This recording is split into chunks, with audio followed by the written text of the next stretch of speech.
Welcome back to the Habit-Based Lifestyle Podcast. I'm your host, Jesse Ewell, and today we're going to be talking about the habit of growth.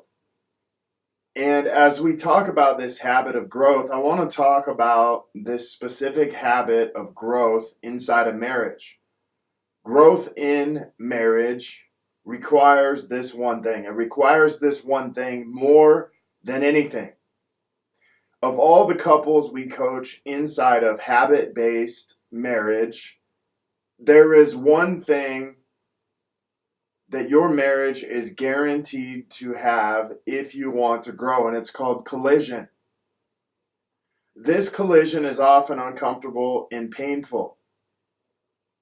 Most couples, inside of this collision that they have, or inside of any collision that they really have inside of their life, they do one of three things. They fight, they flight, or they freeze. Now think back to times in your marriage where you get into an argument with your spouse, something happens, a story comes up.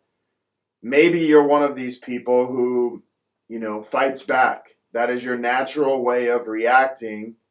And this is the natural way I react and what I typically do. I will fight back. There's times where I will actually kind of like flight or whatever. But most of the time, I do the fighting back. And then there's the flight. The flight is where you actually run away. You run away and hide. You run away from, the argument. You run away from everything. Maybe you leave the house. Maybe, you go hide in your room. Maybe you just get out of the place that you were in and get as far away as possible. The next thing is you maybe freeze. Maybe you just do nothing. You shut down. You hide. And what matters in this place is that you just recognize what you do. You recognize how you show up. And many of these things are from childhood. Many of these things that we do, actually all of these things that we do, are from childhood. And as we act these out, we are referring back to a younger version of ourselves. For me, the way that I always knew how to get what I want is you had to fight for it. And if you fought for it, depending on how strong and powerful you were, you usually could end up getting it. That was the way that I got it. And so, of course, I would carry that with me to my marriage today. But here's what I want you to realize. Having a good marriage, you get to stay stuck. You get to stay in this place. You get to actually continue to work on these things. And not only that, but if you want a good marriage, you're going to have to figure some things out in how you show up inside of arguments, how you show up inside of your relationship, because these are the things that are driving your behavior. These are the things that you're bringing with you in your relationship today. And having a great marriage requires you to shift out of this place instead of staying stuck in this place. Well, what does stuck look like in this place? It's figuring out that, hey, when I want to go to this fight mode, I'm resistant. I'm stuck in this place, and how to actually shift out of that into another place. It requires you and both of you to be committed to something greater. Doesn't mean that you're not going to fight. It doesn't mean you're not going to flight. It doesn't mean you're not going to freeze. It just requires you to be committed in that place, that when you recognize that, you begin to shift and move out of that into somewhere else. And so this last week, I've been challenged with some old patterns and stories of jealousy, insecurities, things like that, from being at a party on Saturday night and watching a guy rub his hand on my wife's arm after, we don't know this guy at all, never met him. He's obviously single. My wife's sitting down and I'm over playing shuffleboard, doing something with someone else, and all of a sudden This guy comes up, talks to my wife for like 5 minutes. All of a sudden, he's like rubbing her arm, and I'm like, dude, what the hell? Like, and so what I realized is like, man, like, I don't like this. Number one, like, I think it's disrespectful. And number two, I put my wife in a situation where I was kind of pissed. Like, what the hell? I didn't know how she handled it yet. She was obviously like, hey, like, dude, don't touch me.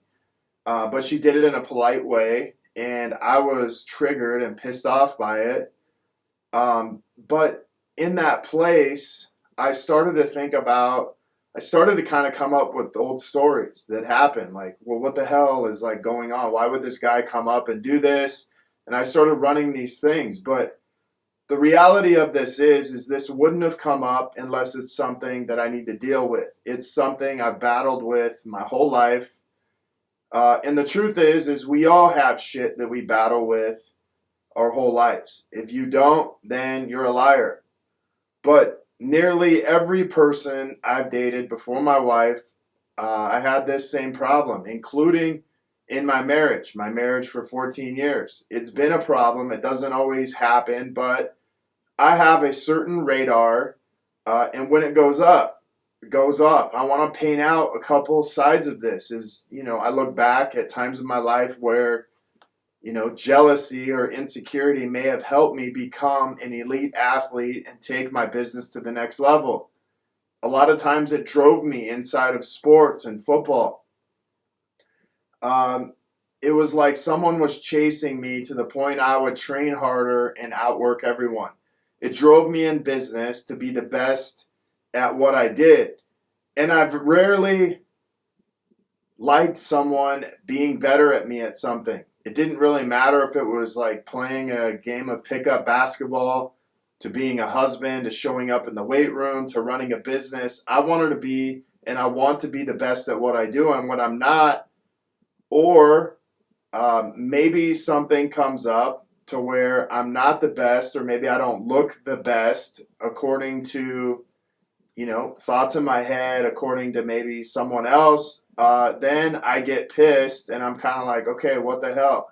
So it served me to a certain point. And I want you to think of this in your own life. Where is maybe an insecurity or jealousy where it served you to a certain place? Could be somewhere in your fitness, could be somewhere, in your relationship, somewhere in your business. It served you to a certain point, but it's also become an anchor. But think about this. All of your anchors, your fears, your worries, your insecurities all serve you to a certain place. Otherwise, we wouldn't have them. Otherwise, we wouldn't continue to have them. They're serving you in a certain way. Maybe they're getting you attention. Maybe they're getting you what you want. But on the other side of this, it's also caused a lot of chaos in my life in many other areas. Having a few trips to jail early on late in my teens, early on in my 20s, to it showing up in my marriage in ways that is not helping anything. You see, it serves no one today, especially in my marriage with my wife, to relive recycled stories from the past. To show up in a marriage today with old shit from my past that my wife had nothing to do with. Where I may accuse my wife of doing something she's not doing, or have a story that, okay, maybe there's some shit going on that I don't know about. But here's what I know. I created this, and since I created this, I'm the one who must work on this and work through this. And as much work as I've done over the last 5, 6, 10 years, this work isn't something that stops. And maybe the bigger story for me is the problems just don't go away by hiding them, pretending they're not there, not dealing with them. But here's what I know. If you're not willing to expose the fruit, then you will never find the roots. And what does that mean? Well, if I don't expose the fruit that's on the outside, I will never find the roots of where the true problem lies. And in order to lead others, and in order to be a coach, in integrity, I have to be willing to lead myself by exposing myself, by saying, hey, I'm outing myself. I'm listening. I'm saying, like, listen, I'm going to expose my insecurities. Why? I'm going to expose my jealousy. Why? Because on the other side of me exposing these stories is something greater for me, and not only me, but for my wife and for my marriage. Because here's what I used to do. I used to run from exposing these issues by doing some things like working out harder. Early on in my early 20s, it was taking steroids, trying to be bigger than everybody else, because when I was bigger than everybody else, I could hide behind that. Or I could focus on making money in business, pretending my marriage was good, pretending by being a pretender. These were all false lifts or false areas of my life, and maybe for you, you may see this today. When I look at someone who's put so much emphasis into their body, so much emphasis on a day-to-day basis to work out, I don't look at this guy's in really good shape. I'm looking at, okay, what's really going on inside of this guy? What's really going on inside of this? Or someone who very rarely ever talks about, shit that's going wrong in their life, or not just being honest. Someone who's always positive and never has anything that's like, man, I'm really struggling with this. Because here's what I know. If you want one side, you have to have the other. If you want to be super positive at some time in your life, you're going to have to be like, man, here's where I've been super negative. You have to have both of them, because both of them gives you the range of, you can't have one without the other. You can't have light unless you've had darkness, and you can't have darkness unless you've had light. There's no contrasting difference if you haven't had both. And so where people begin to hide is, hey, I have a great marriage, but the way you got the great marriage was you actually had to have a bad marriage and a good marriage before you had a great marriage. Don't believe the person who only has the great thing that they talk about. And yes, I'm a full believer in being positive and all that, but at the same time, sometimes you gotta be fucking real. Sometimes you got to be real and say, listen, man, this is a dark place for me, and I'm working through it. Because here's what I know. It's easy to hide. It's easy to hide behind your body. It's easy to hide behind your marriage and pretend everything's good. It's easy to hide behind money. But hiding so no one actually knows the truth is one of the worst places you can put yourself. That behind the muscle and the money was truly and is truly a man hiding and hurting, or a woman hiding and hurting. And at times it's hard to hear the truth, especially when you're the one hurting.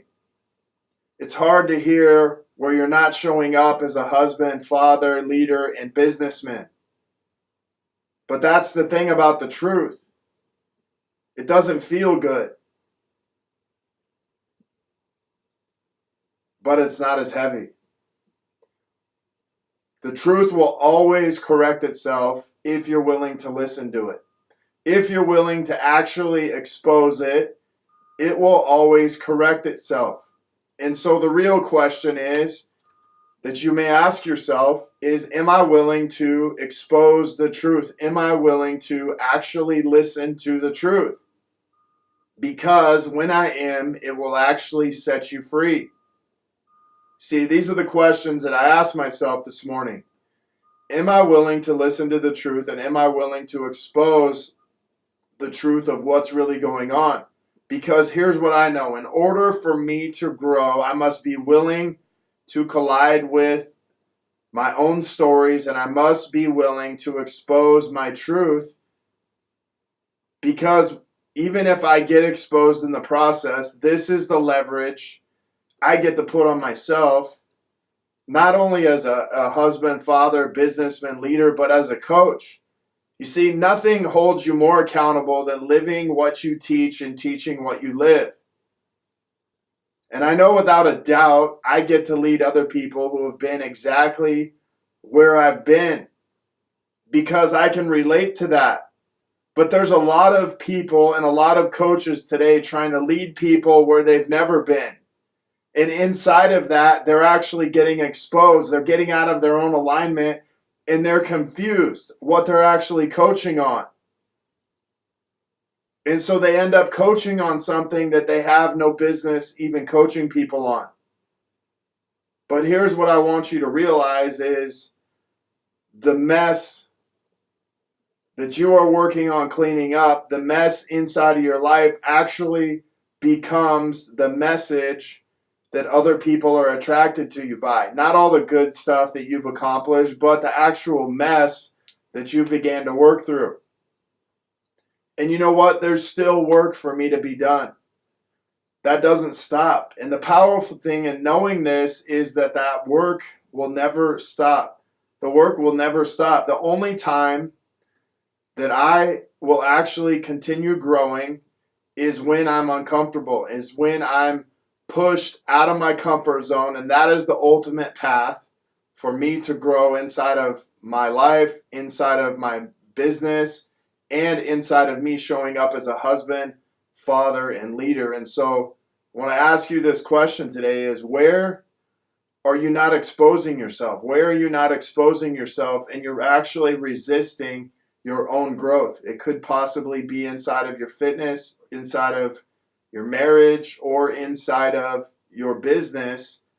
But here's what I know. You find that growth, you find that place that you have to expose, you find that place where it's uncomfortable, and you go after it, and you begin to expose it, because on the other side of that is a massive amount of growth for you and your family or anybody in your business. So there's one thing that I want to say is that I'm grateful for my wife, Katie, who challenges me in different ways. She holds the mirror up for me, but she also supports me and stands by my side every single day. And so I want to just send a message that I'm grateful for her and her always standing by my side. And I want to thank you guys for being on here today. If you are looking to connect further with a group of like-minded people, join myself and so many others in the Habit-Based Lifestyle Secrets group on Facebook, where I'll be dropping daily habits to help you live to your full potential.